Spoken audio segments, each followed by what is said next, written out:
Welcome to Crushing Kayfabe. My name is Jason Garish. Thank you for tuning in. Before we get into the King and Queen of the Ring stuff, had a couple of notable things happen at Double or Nothing for AEW. One being the return of MJF. It's kind of bittersweet for me because I love MJF. I think he's awesome, but I wish he had signed with WWE somehow. I really am. It makes me sad to see him on that show. It really does. I'm sorry. I mean, I think he deserves so much better. You know, like I said, I'm glad to see him back. I'm glad to see him back on TV, and made an appearance confronting Adam Cole. Had a good promo, whatnot. I also saw Gangrel show up to help out Edge / Adam Copeland. That's kind of cool. That was pretty cool, you know. Gangrel sporting the blonde hair again, which was wild. But yeah, it's definitely cool seeing him. I don't know if they're gonna make him a regular on AEW. What the deal is? If you try to bring back the Brood with Christian, I doubt they're gonna be able to do that unless they've already done it. I don't know. I haven't been able to see any AEW television, so yeah, it's been a crazy week this week. I ended up having a root canal. Ended up going to Chattanooga for a gathering for my son's school and whatnot. So it's been absolutely insane. But yeah, I haven't seen a single bit of AEW programming. But I did thankfully get to see the King and Queen of the Ring. Pretty decent pay-per-view. I mean, we saw the women's championship change hands with Liv getting a win over Becky. You know, no defense of the other title, but we did see the finale of the Queen of the Ring with Nia Jax beating Lyra Valkyria. I always screw that name up. Jeez.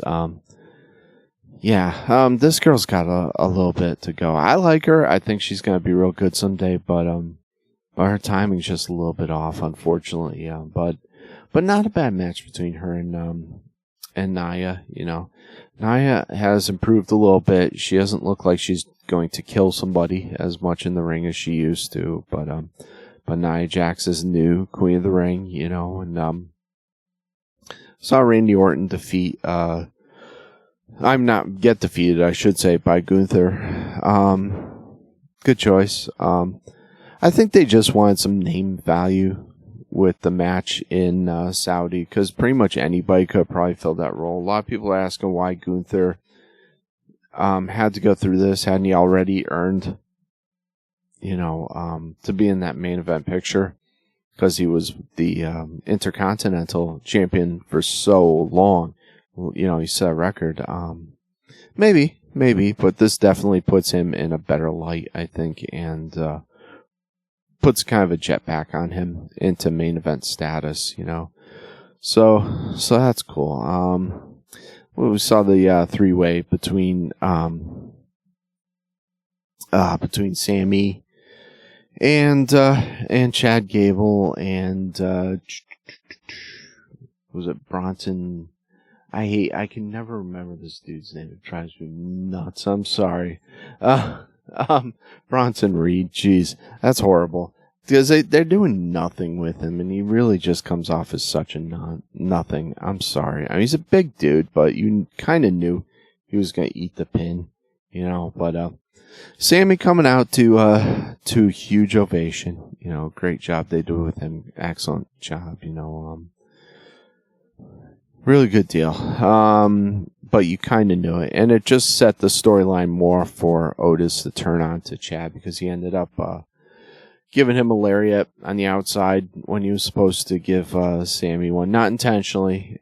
So they'll draw it out a little bit longer. Oh, it wasn't on purpose, yada, yada, yada. But he still kind of hesitated. He didn't want to give that to Sammy, whereas Bronson Reed, there was no hesitation whatsoever. So that kind of established him, I think, as a babyface in this whole thing, which is smart. That's the way they got to go. And eventually, I think you'll see a showdown between Chad and and Otis, and I think that's gonna be a really fun match. I really do. I like Otis.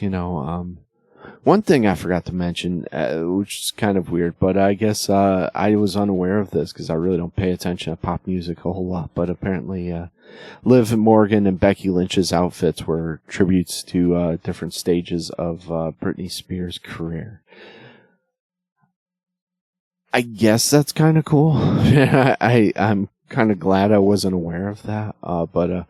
But I just saw that comparison. It's like, oh wow, I guess they were. It's interesting. If you gotta dress in full gear, and I remember as the women were walking out, I explained the whole thing to my son why they have to dress like that and whatnot.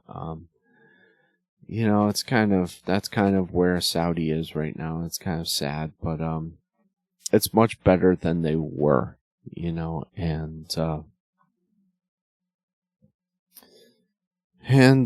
yeah, it's coming along. I remember they wouldn't do much of anything with women's wrestling previously, and they've really expanded that come along, and now they have women's referees. They're reffing important matches, whatnot. So it's they're coming along. I used to call this event, their Blood Money event, the Crown Jewel or whatever that they used to do every year. Really, it's once again, it's mixed emotions, man. Just the kind of way I feel about the MJF thing. It's a good and a bad thing. If we can integrate more of that type of culture into Saudi, eventually the people are going to want more, and it's going to change how they view certain things, I think. And that's kind of how you kind of start these type of cultural revolutions. So I think it might be a good thing, but at the same time, it's taken a minute. And from what I understand, no trouble worries on the way back. I know we had that disaster with wrestlers getting grounded on tarmac for a long period of time and feeling like they're being held hostage. It was really awful, but nothing like that I've heard coming out of the woodwork there, coming out of things. So that's good. I'm happy about that. But yeah, we had Gunther beating Randy Orton for the King of the Ring, which is cool. I think they kind of used Randy for the big name appeal, because this is the thing about any Saudi event. I hate the fact that we have to have our booking, kind of curtailed by the whole, and kind of hijacked by the whole Saudi event, because they've got to put somebody that's well known in there. They've got to do this. They've got to do that, and it's disappointing, but it is what it is. Unfortunately, that's why I kind of cringe when I see the Saudi events, because it derails booking for a couple of months, and I absolutely hate that. But it doesn't look like they did that too much this time around, and I know they're probably going to do it with Crown Jewel, and I hate that. But I'd rather see Triple H rather than the Saudi government dictating booking in WWE. But hey, we got a good show out of the deal, and they did a good job. Coming right down to the main event, the Gunther versus Randy match really had a big event feeling. I really enjoyed that. It almost made me forget that leading up to it was the was Logan Paul versus with Cody Rhodes. Really, I almost forgot about the main event. It was kind of funny because Orton and Gunther put on such a good show. But yeah, we had that main event, and didn't disappoint. Logan Paul did the heel thing, and with the brass knucks and his entourage and all that, and he had to do it. And Cody Rhodes, still being the babyface that he is, still pulled out the win, and it was good. It told a story. It had its high spots, and they have good chemistry together. If I'm not mistaken, didn't they wrestle once previously? we kind of knew that we were going to get this, and Logan Paul is generations, light years above of where he should be. No human being should be this good this soon. People spend years in indie territories, in NXT and developmental territories, trying to get this good, and it's scary how much of a natural born athlete this guy is and how well he's taken to wrestling. It's absolutely scary, but overall, like I say, really good deal.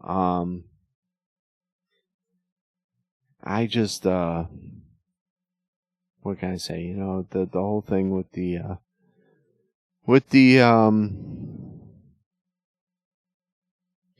whole thing with the Saudi ties kind of still bothers me, but it's getting better. It's getting better. Little by little. It's just we're seeing slowly development in the cultural revolution that's occurring in Saudi. So that's a good thing, and who knows? Maybe someday they won't have the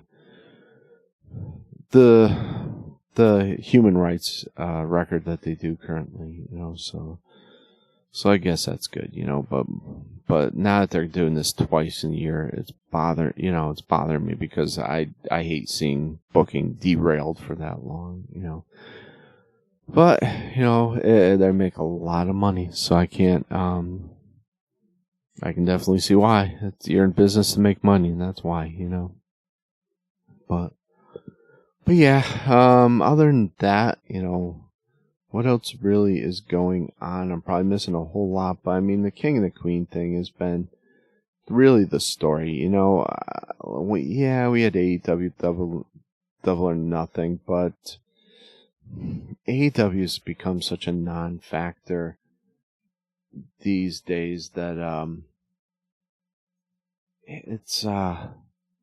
it's almost sad to talk about them, because so many great wrestlers just kind of dwindling in their on that brand and just on that company, and it's really sad. Obviously we've seen Darby come back and whatnot, after getting hit in the face with a mirror from a bus, and there's and I'm a big Darby Allin fan, but it pains me to watch that show.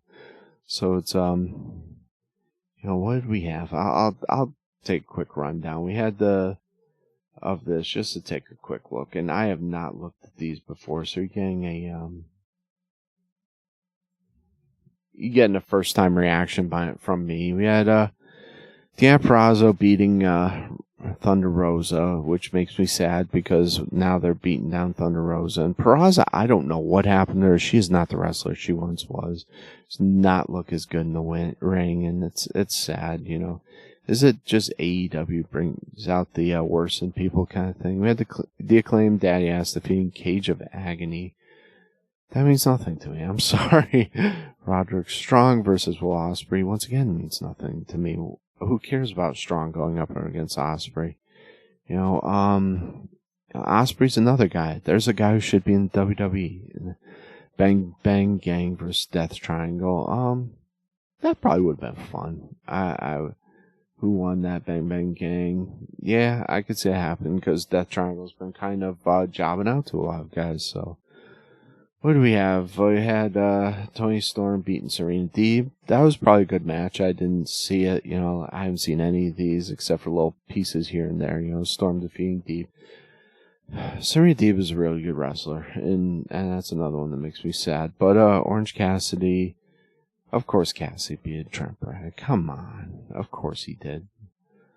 Chris Jericho versus Hook versus Ciabatta bread, okay, with his translator. Jericho defeated Hook and Ciabatta. Oh, God. Okay, so he gets to carry the FTW title around.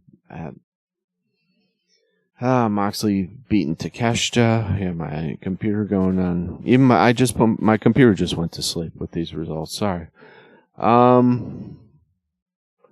Copeland versus Malachi Black, which we talked before about for the TNT title. You know, we had the blood coming down that I did get to see. We had my computer acting up and getting all funky. It doesn't even want to give you the results. Copeland defeated Black, which is cool. I can deal with that, you know, and return of Gangrel and all that. Will Nightingale versus Mercedes Moné. Please, dear God, say that Nightingale won. Nope. Mercedes defeated Willow. Willow, please come to WWE. Please. Dear God. She is such a good baby face and has so much charisma. Is so good in the ring. She needs to be in WWE. I'm sorry. Swerve versus Christian Cage for the AEW heavyweight. Strickland defeated Cage, thankfully. Swerve's another one. Man, there's a guy that needs to be on WWE television. Sorry, forgive me. Elite versus Team AEW. Oh, jeez, we're doing NWO crap again. All right. Elite defeated Team AEW. Yay. Alright, reading through these, man, it just makes me so sad because there's just so much talent here being wasted, and a lot of it is because of the Young Bucks. Young Bucks make me sad because so much talent there wasted. They're just a couple of idiots. I really... It's sad. I'm sorry, you know, and now the Young Bucks are monopolizing the show. They don't draw money. They don't. I'm sorry. They were able to con New Japan and the Indies out of all this money, and they're ridiculously talented. I'm not going to take that away from them, but the guys just come off as complete jerks. And they cost AEW millions and millions of dollars with the whole Punk thing, and now they're just ruining the product even further. It's really sad, you know. And you got guys like I was saying, like MJF, you know, blah blah blah, and even, you know, Edge. You got Christian. You've got Bryan Danielson. You've got guys like you know, Wardlow. You've got guys, and they job out all the big guys. Brian Cage should be taking some of these smaller guys and just ripping them in half. It makes zero sense when they're booking them to the point where he is just getting beat every single match, and it makes me sad because there's so much talent on that roster, so many good wrestlers, and heck, it just they're just collecting paychecks at this point, and that's really, really sad. You know, and some of the guys, I'm happy for them. They can't work a WWE schedule. They're really talented, and they deserve to be getting a paycheck, but they're being underutilized. They're being booked poorly. And they're not being shown in a good light. And the ratings for AEW has shown that. It's down to what, 600,000 or 700,000, which was once almost, I think, was almost 2 million at one point. You know, for Dynamite, the flagship show, and that's really sad. That's really, really not good. I mean, those are NXT numbers. Those are development territory numbers. And that's really sad. It's gotten to the point where I'm watching stuff like NWA for entertainment, you know, and I want to start watching like Memphis Championship again. But unfortunately, my time has just been so non-existent. But yeah, I'd love to see some of these guys. And the sad thing is, I know Khan is just going to keep this thing going and going and going and going until it just becomes even more pathetic than the product actually is now. You know, and I look at take like the main event of the recent PLE, the King and the Queen of the Ring, and compare the camera work, compare the quality of the footage during that main event, which they do a tremendous job at WWE with. You know, it looks like you're watching a major motion picture, and compare that to what is done with the with AEW. I mean, and I've seen worse directing jobs. I've seen worse production jobs, camera jobs on you know, on some promotions, and I kind of look the other way. But there's a clear division. There's a clear chasm between WWE production value and AEW production value, and it's incredibly visible when you watch like the King the Queen event. You have the ring event, and you compare that camera work to AEW's and whatnot. It's sad.